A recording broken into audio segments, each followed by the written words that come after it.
Offenders. You guys are always asking me, when are the offenders coming back? When can I get one? Do you have any extras? Well, I might have one extra one I'm willing to let go. September 28th at 8 p.m. Central Time on Whatnot. So I'm doing a live auction. There'll be a ton of other stuff as well. But if you want a chance to get the offender, show up on the 28th of September at 8 p.m. Central Time. Like I said, there'll be a ton of other stuff. First-time purchasers, if it's your first time ever on Whatnot, you will get $15 off. Now, if it's your first time ever purchasing anything on Whatnot and it's in my live stream, and it's your first time ever on Whatnot, and you signed up using my link, you will get the $15 off automatically like everybody else, but also I'll throw an extra knife in your box. Now this only has to do with the auction, not the buy it now options. I will have some buy it now options. You'll still save $15 off on the stuff, but you gotta join in the auction to get the extra gift. Check me out, 8 p.m. Central Time, September 28th, if you want a chance to get that offender, or if you want a chance to get any of the other badass stuff and some extra gifts. Plus, there'll be giveaways throughout the entire stream for everybody. Bang!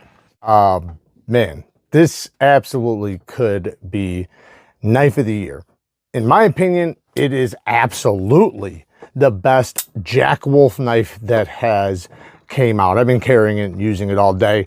I'm definitely gonna have to sharpen it tonight because I've been using the hell out of it all day. And not only is it a very, very attractive knife, but what he's done with this one is he's knocked all the little details out of the park on this one. Every other model, which I'm gonna bring up a couple other of my other favorites, like the Midnight Jack. I absolutely love this one. Well, actually, this is the After Hours. Sorry, the Midnight Jack is the slip joint. The After Hours Jack, I love this one. I love the coffin-shaped handle, the ergonomics. I love the slim to thickness, this super deep hollow ground S90V blade. And then I also love this guy. This is absolutely probably my favorite one before this one. Well, it was pretty much a dead tie, but there were just like little details like lock bar access, you know, he did wind up fixing the clips before these models, which these models have great clips, but this one, which those are my favorites right there out of all the knives he's pulled out, because Ben has put out, I couldn't even tell you how many, a lot, and I got a lot. So this one, to say that it's the best one so far is a massive statement. So let's talk about all the reasons why, because there's quite a few of them. So as we take a closer look to this thing, one thing you'll notice is this is the first regular flipping knife he's done yet. He hasn't done that yet. All of them have been from flippers, if you know, aside from the Fuller. Another thing is these are just my favorite ones, so that's why I brought them out. I could have brought the rest out, but I didn't. But regardless, you can see the size difference really quick. It's larger, right? It's more on the larger side, but it's not like a big knife. This is literally, in my opinion, the perfect size knife. Another thing is the Fuller, I think, is the best Fuller he's done yet. It's large. Now, it doesn't have a super sharp edge, but it's literally perfect. Perfect for the D10 strength. So let's talk about it. We have an S90V low straight clip point. This is the most useful blade shape he's done yet. By far, hands down, no debate. And the reason why I'm saying that is because like my favorite blade shapes from before were the Wharncliffe or the sheep's foot. Now the problem with these is you can't cut down on a flat surface, you know, because your fingers will get in the way. With this, because of that little tiny bit of belly, that tiny little bit of belly, yes, you can cut down on a flat surface. Also the tip, look at this. It is far lower than the center of the pivot. This is even more useful, in my opinion, than even probably a spear point, because you have that almost like that harpoonish shape for poking, you know, stabbing and utility cuts, but then you have just enough belly, just enough to do, you know, anything you need to do with the belly. Plus, paper thin with a relatively thick spine compared to the edge. This is a very deep hollow grind. Extremely deep. Love the swedge, love the stone wash. You can see I've been using it quite a bit. I do need to sharpen it. S90V stone washed finish. The best plunge grind he's done yet. I mean, literally everything on this is the best he's done yet. Now, the bolster lock, look at this. We have a stonewashed titanium bolster lock. On this model, we have the canvas micarta, but there is a few other options. I'll put a picture up so you can see which flavor you like. This will be coming out here in a few days, and I will be posting a video on that day, so pay attention to that. I'll probably make a community post too, as I'm telling you guys, if you've never gotten a Jack Wolf, you got to get this one. If you've gotten a bunch of Jack Wolfs, you got to get this one. Like, this is the one. I'm telling you, just trust me. Titanium backspacer, and then the canvas micarta is oh so good. Oh, I love this micarta. Beautiful micarta. You can tell it's high quality micarta. You can see the consistency in the fibers, you know, the blotchiness that is just from the oils and stuff. And then you can see the stonewash on the titanium. And then look at this. The best access he's done to the lock bar yet. Now these ones, my biggest complaint, or one of my biggest complaints, was the lock bar access. He did not cut it back here. Now on this one, he didn't either, but look what he did.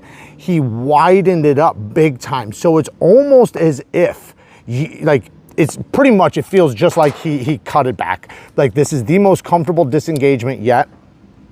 And then amazing flipping action. Look at that. As soon as you break the detent, like, it's crispy. It's a crispy breaking detent, perfect. It's addicting. I've been fidgeting with this thing for 2 days straight, and I can't stop. I cannot stop. Today I had to box all this stuff up for whatnot, and this was what I used all day. It did a lot of cutting. That's why I have to do a new edge on it. Not because there's anything wrong with the S90V or anything like that. It's just when you do a crap ton of cutting on a factory edge, you know, I have high standards for my sharpness, so I'm a little different than some people probably in that regard. This is probably just fine for most people, but to me, I want it sharper, so we're gonna do that. TA hardware all the way around. Well, actually, I think this is a T10, but then this is, I believe, a T8. And you can see beautiful gold, I want to say like a copperish colored backspacer and clip, which I really, really love. Love that it has the matching pivot collar. And there's no logo for the steel on the blade, but it is S90V. Now the jimping on, right here, is not super functional. So if we were gonna complain and do any dumb nitpicks, the jimping could be a little sharper. Now, like this jimping I think would be a little bit better just because it's a little catchier. Same thing with that one, but the thing is that these were front flippers. These were important to have that jimping because of the front flipper. I didn't really care about it in, you know, the grip. The size of this knife is, in my opinion, just so perfect. You can choke up over the flipper tab if you need to, but you're already so close to the edge. But yes, if you're worried about catching, you just choke up a little bit, bang. Plenty of straight edge right there to get super long cuts.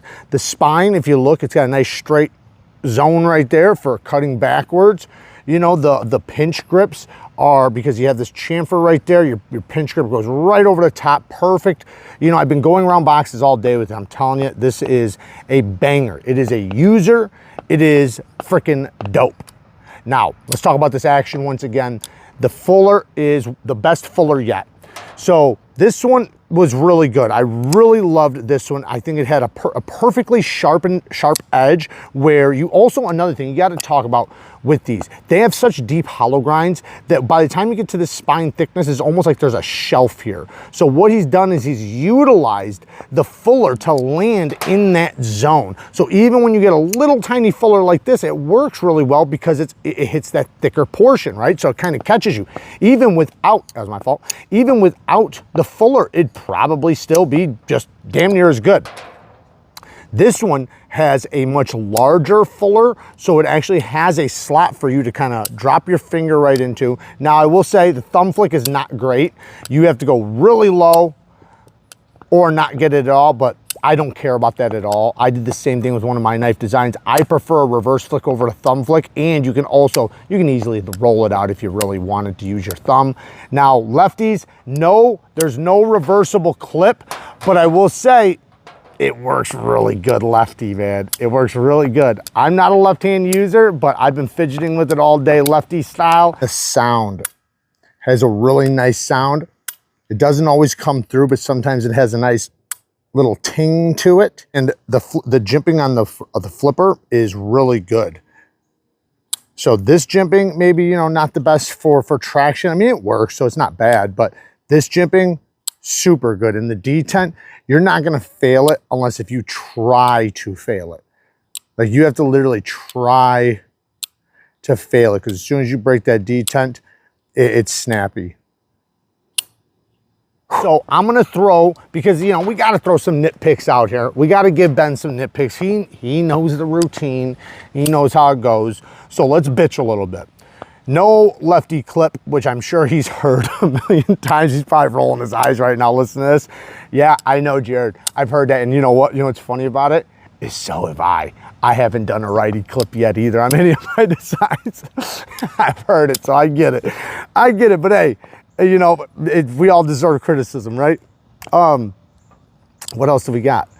Ah, man, there's really not much here, man. I'll tell you what, this is one of my favorite knives yet this year from production. Like, I can bring up some mid-techs, you know, and some semi-customs that I freaking love, like the Machine Wise knives. Like, that's one of my all-time favorite knives of the year. Serge Panchico put out the Drop Point Rook. He's got a new design coming, but when we're talking about production knives, right? Production knives, this is... It's tough to beat, guys. I'm telling you, it is tough to beat. I got to sharpen this puppy up. If you guys want to stick around for that, you can. All right, so we have my 3x8 hybrids. I will have these on the Neve Knife Co. site very soon, hopefully. Let's sharpen. These are so easy to sharpen because they're so thin behind the edge. Even if it's S90V, doesn't matter. It's so thin behind the edge. And with this blade shape, it's so easy because look at that. My elbow only needs to lift like this much. That's it right there. That gets me to the tip. So I lock my wrist, lock my forearm once I have my edge angle, which, you know, on this is, you know, pretty easy. You know, you don't have to be perfect. You know, you can try to match the edge that's on the knife or pick your own edge angle, but whatever you pick, just stick with it, because regardless of what you do, you're going to replace the old edge. So, and then if you lock your wrist and only move your elbow, then if you do lift up, like right here, when I go to lift up, all I got to do is drop my elbow and I'm still at the exact same angle. So you can repeat it over and over. Just don't lift your elbow up too high, because there's not a lot of belly on this, so it only requires a little bit. I have found that these are some of the easiest blade shapes to sharpen. And look at that, we already have a burr. That's how fast this is. Now, I might lower back the edge angle a little bit more to make it just a little bit slicier. But again, you want to do an edge angle that's good for your general use. You don't want to make it too brittle, but in my opinion, I don't like mine too tough when I'm doing slicing stuff that requires just a lot of edge retention, or good edge retention, I should say.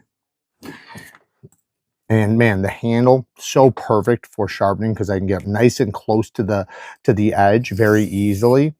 And you know, it's something that's very comfortable in the hand. All those things play a huge part in your experience when sharpening.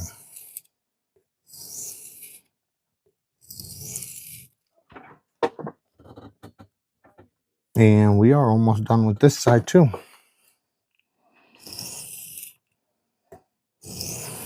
This is a 100 grit hybrid bonded diamond stone.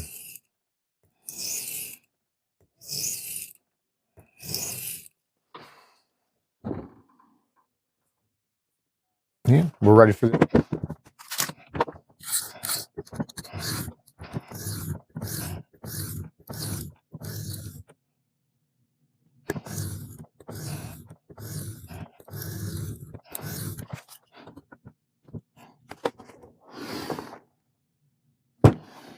By the way, this is a 285 grit.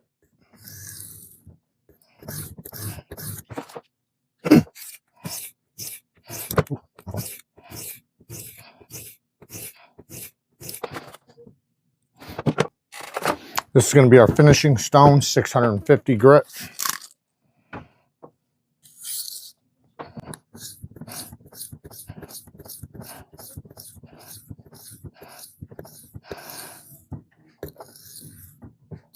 You don't have to remove your burr with every stone, but you want to make sure that you are spending enough time on each side that you're not mistaking the burr you feel from the burr that just flipped over to the other side from your previous side. So you make sure you work on it long enough, knowing that your scratch pattern has reached the top of the bevel all the way down to the apex. And one way to do that is just by looking at it, because you can see the finer scratches on the deeper scratches and whether or not the deeper scratches are still present. And you just make sure that they go all the way down to the apex and that you feel the burr. Like I said, you don't want to, because you'll get a burr right away on your, you know, all the other stones aside from the first one, unless it pops off and you have to recreate a new one. So we'll be done in just a few seconds. As you can see, this is a very, very fast sharpening. How long has it been? 5 minutes, basically 6 minutes so far. But that's the beauty of geometry and good ergonomics, good blade shape, good sharpen, drill, and plunge grind. All the good stuff, all the good stuff. And I think we are pretty much ready. I'm going to just go a little tiny bit longer because I feel the burr, but I just want a tiny, tiny bit bigger. Not much though.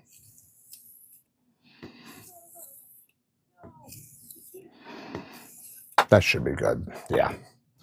All right, now I'm going to take the 1500 grit and I'm going to do my burr removal on this. So I'm going to go tip to heel, just like stropping, except for there's no pressure here. When I sharpen, I add, you know, a few pounds of pressure, not a lot, but, you know, like 4 to 6 pounds of pressure. When you're removing burr, it's like the weight of the blade, maybe sometimes lighter, because the stone has everything it needs to remove that burr. It just needs to touch the stone, and I don't want to disrupt my scratch. Oh yeah, oh yeah, that burr came off real nice. Ben, great job on the heat treatment. Great job on the heat treatment on that one. This is possibly the best one I've felt. I've sharpened a lot of jack wolves. They all sharpen up good, but this one's burr felt clean right away. Yeah. Wow. Wow. Oh yeah. Look at that.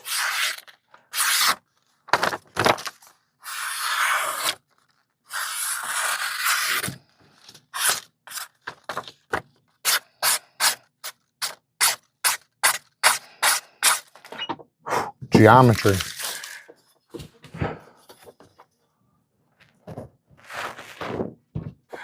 This is a very small paper towel roll, which typically is harder. The newer it is, the easier, because you have a little bit of weight right here. Here it's very, very light, but as you can see, it is still cutting very, very clean.